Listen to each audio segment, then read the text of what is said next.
www.999wefm.com. WeFM News online on demand.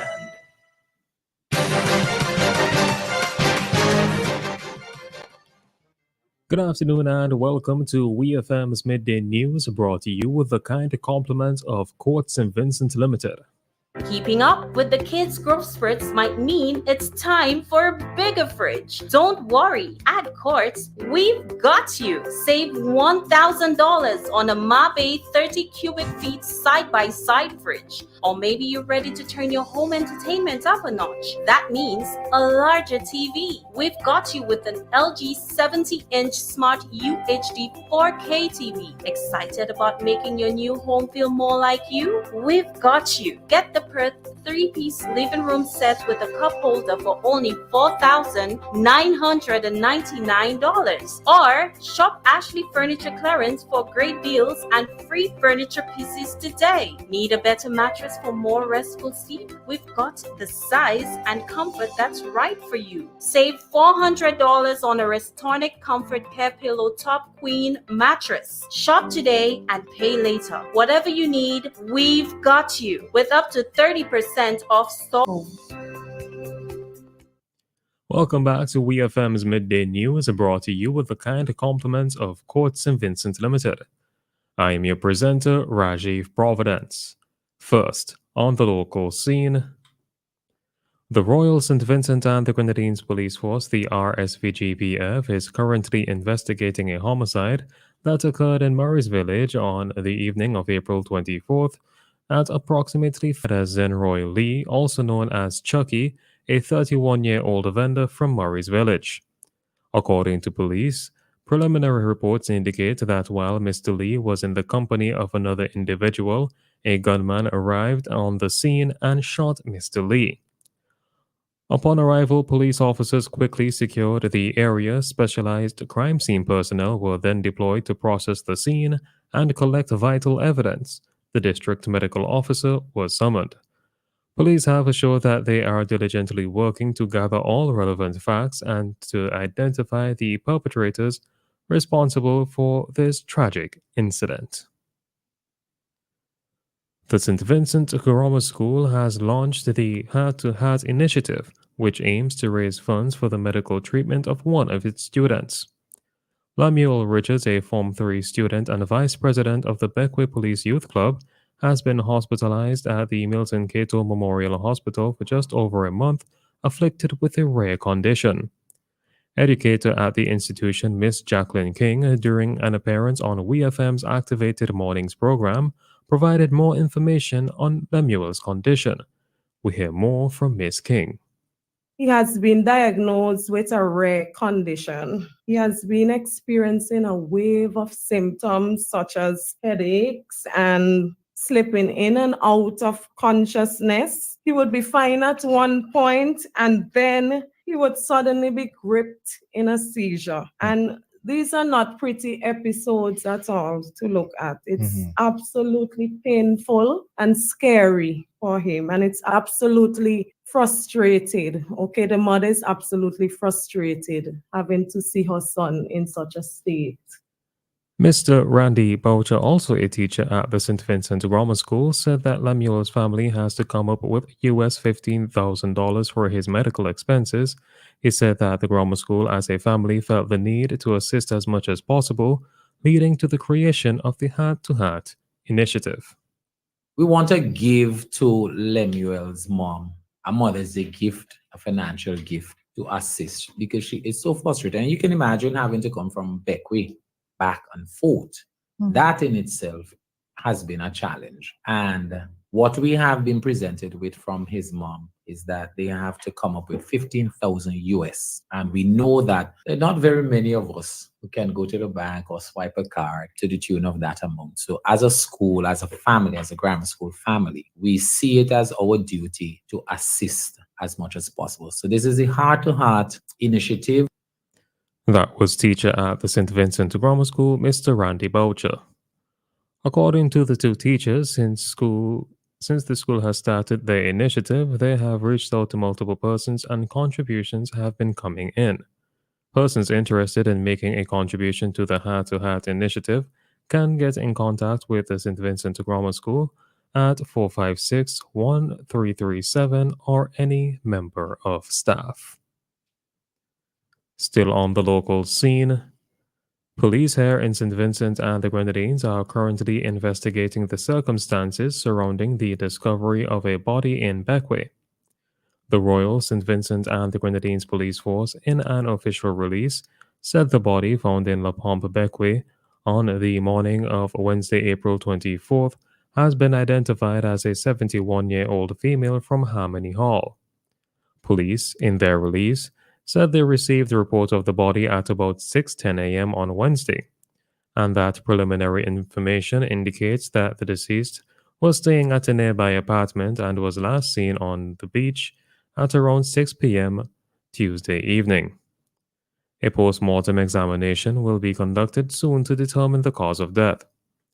As the RSVGPF continues their investigation into the matter, they have called on anyone with information that may be of use to contact police emergency at 999 or 911, the Port Elizabeth Police Station at 784-458-3350, or the Criminal Investigations Department at 784-456-1810.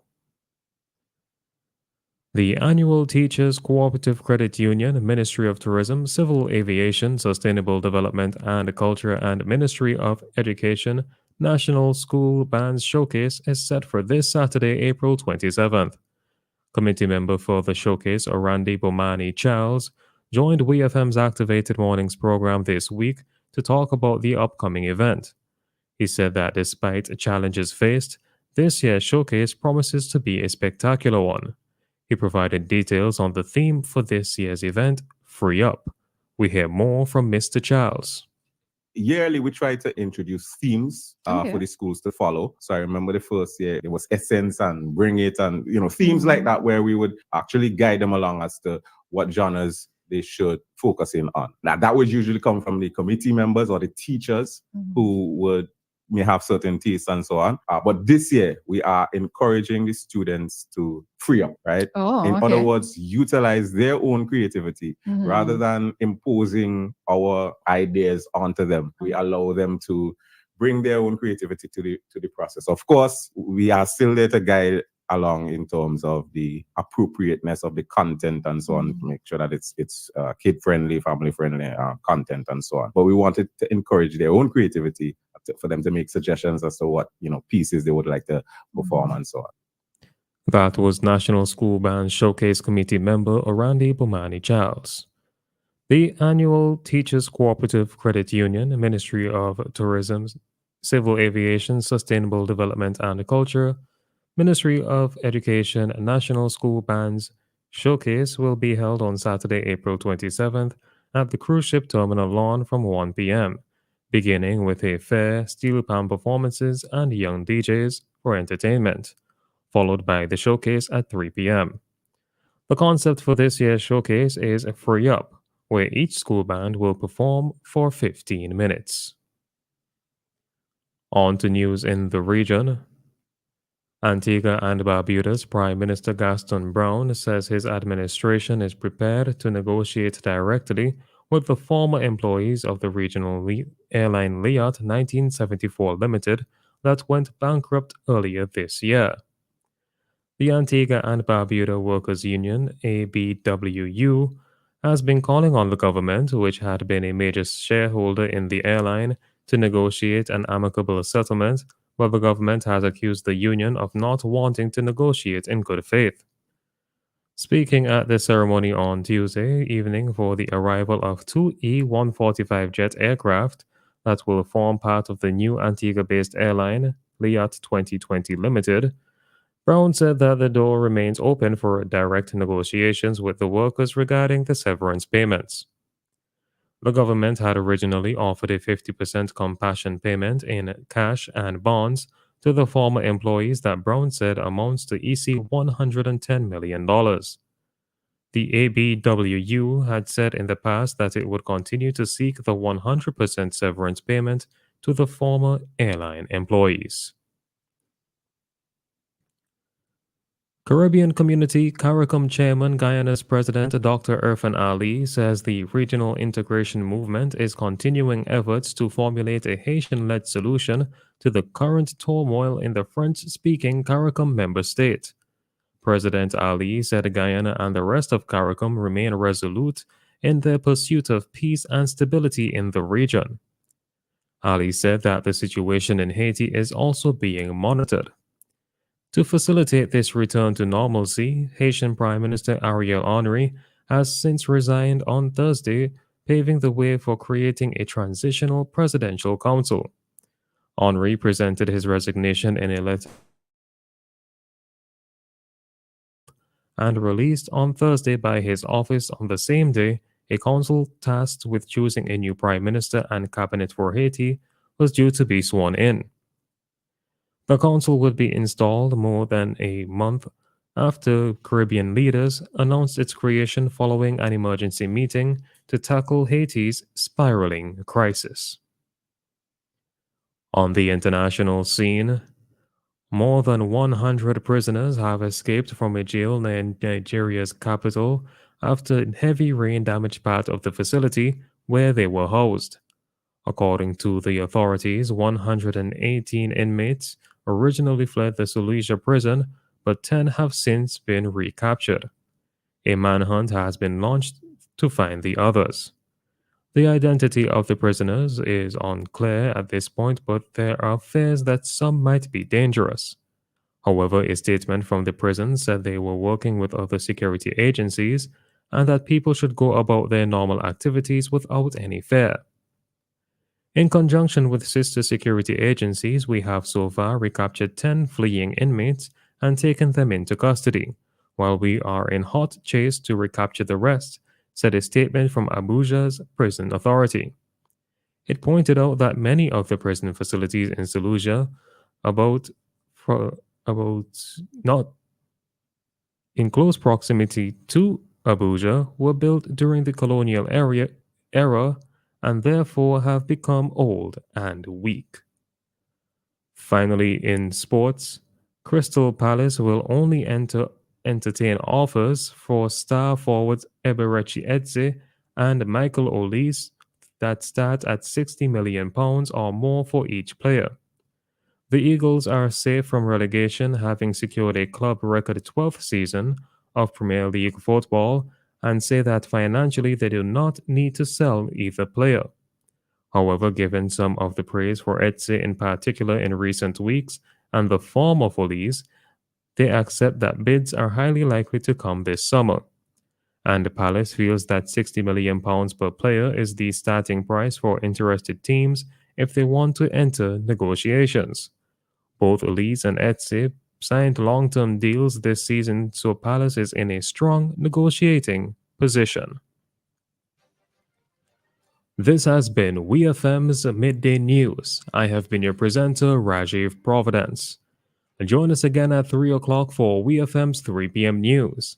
WEFM's Midday News is brought to you with the kind compliments of Court St. Vincent Limited. Hey, have you heard? Quartz Yard Sale is back again. Yes, 2 days of crazy deals. Friday 26th and Saturday 27th April. Going down at the Quartz Warehouse, Zion Hill, 9 a.m. until 2 p.m. each day. Get ridiculously low prices on slightly dented and clearance items like a 9 cubic foot fridge for only $600. 30-inch stoves from as low as $700. Imagine getting laptops from as low as $300. Even smart TVs for just $500. Everything must go. Offers available on both cash and credit purchases. You can't afford to miss this massive clearance sale. Friday 26th and Saturday 27th April. Only at Quartz Warehouse, Zion Hill. Quartz, bringing value